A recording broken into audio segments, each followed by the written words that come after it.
Prophet stories are amazing, are amazing. We like to hear the prophet stories, prophet stories. We like to hear the prophet stories, prophet stories. ওয়ালাইকুম আসসালাম। কেমন আছো তোমরা? আলহামদুলিল্লাহ, আমরা ভালো আছি। আমরা আপনার কাছে নবীদের গল্প শুনতে চাই। মাশাআল্লাহ, অনেক ভালো। মুসলিমদের জন্য নবীদের গল্প অনেক দরকার। আজকে আমরা নবী লূত আলাইহিস সালামের গল্প শুনব। তোমরা শুনবে তো? হ্যাঁ। চলো তাহলে শুরু করি। বিসমিল্লাহ। ইব্রাহিম আলাইহিস সালাম তার ভাতিজা লূত আলাইহিস সালামের সাথে মিশর থেকে চলে যান। এরপর লূত আলাইহিস সালাম লোহিত সাগরের পশ্চিমে সাদুম শহরে যান। এই শহরে অনেক খারাপ লোক ছিল। এই শহরের মানুষেরা বেড়াতে আসা মানুষদের আঘাত করত, ছিনতাই করত, এমনকি মেরেও ফেলতো। তাদের আরো একটি দোষ ছিল, তারা সমকামী ছিল। তাদের আগে আর কোনো জাতি এমন খারাপ কাজ করেনি। তাই এই অন্যায়কে পরবর্তীতে শহরের নাম অনুযায়ী সাদুমি বলা হতো। তারা কেউই এই অন্যায় করতে কোনো লজ্জা পেত না এবং সবাই এটি জানত।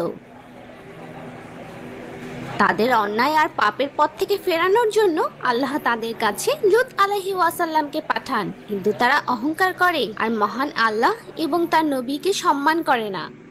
লূত আলাইহিস সালাম তাদের আল্লাহর শাস্তির কথা বলেন, কিন্তু তারা হুমকি দেয় যে তিনি সবাইকে সাবধান করতে থাকলে তারা তাকে শহর থেকে তাড়িয়ে দেবে।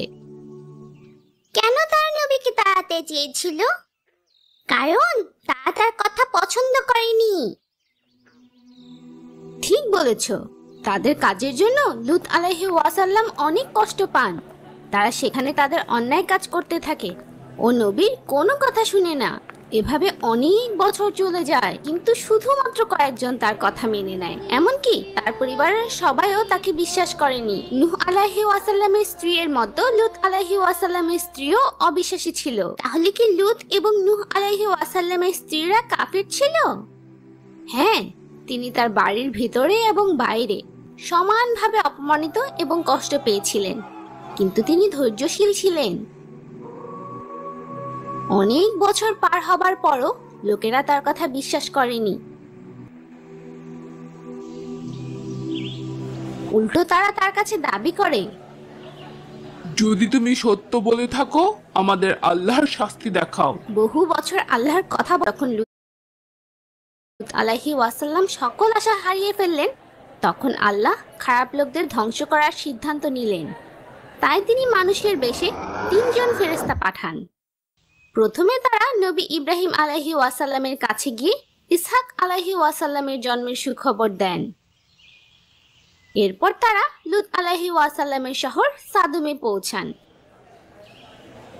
তারা বিকেলের সময় শহরের দেয়ালের কাছে পৌঁছান এবং তারা লূত আলাইহিস সালামের মেয়েকে নদীর পাশে বসে তার পাত্রে পানি ভরতে দেখেন।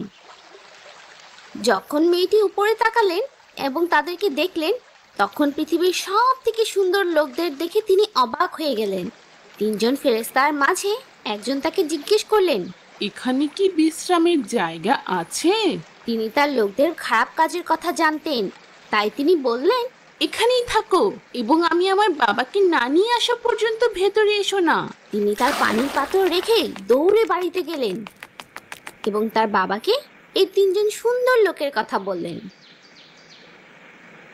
লূত আলাইহিস সালাম চিন্তিত হয়ে তাড়াতাড়ি মেহমানের কাছে ছুটে গেলেন। তিনি কি ফেরেশতাদের চিনতে পেরেছিলেন? না, তিনি তাদের চিনতে পারেননি। তিনি তাদেরকে দেখে তার শহর পার করে যাওয়া মুসাফির ভেবেছিলেন। তিনি তাদেরকে জিজ্ঞেস করলেন যে তারা কোথা থেকে এসেছে এবং কোথায় যাবে। তারা প্রশ্নের কোনো জবাব দেয়নি। এর পরিবর্তে তারা জিজ্ঞেস করে যে তিনি তাদের আপ্যায়ন করতে পারবেন কিনা। তিনি তাদের এই শহরে থাকার জন্য নিষেধ করেন, কারণ এই শহরের মানুষ খুব খারাপ। শেষ পর্যন্ত লূত আলাইহিস সালাম তাদের অনুরোধ করেন যে তার বাড়িতে যেতে রাত হওয়া পর্যন্ত অপেক্ষা করতে, যাতে কেউ তাদের দেখতে না পায়। তার পরিকল্পনা অনুযায়ী রাতের বেলা তিনি তার মেহমানদের বাড়িতে নিয়ে আসেন। ফেরেশতারা তাকে বলে যে তারা নবীর জন্য গুরুত্বপূর্ণ খবর নিয়ে এসেছে, কিন্তু নবী বলেন যে তিনি তাদের চেনেন না।